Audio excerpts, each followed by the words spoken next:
C'est une scène similaire à celle des années 1968 selon les anciens de notre contrée, le Ngbombo. Plus précisément dans le village en bordure du fleuve Nzi.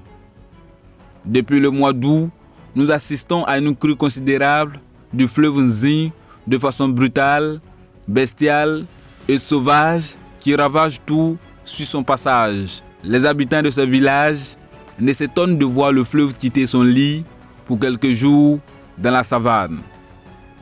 Mais quitter son lit pour occuper les lits des populations, s'hébergeant en force avec ses silures, mâchoirons et d'autres animaux aquatiques est vraiment étourdissant.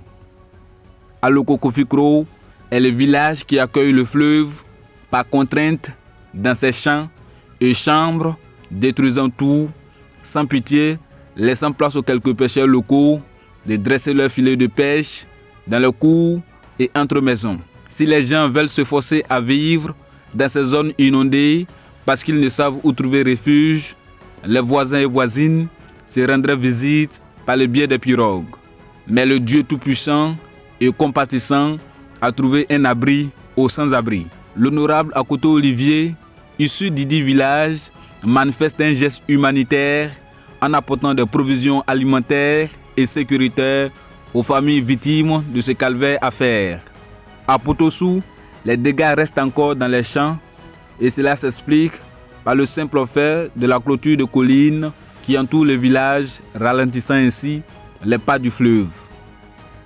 La crue du fleuve Nzi, cette année, à ce point, est vraiment abracadabrant. Quand on sait qu'il y a quelques années, le fleuve peine à combler le vide de son lit.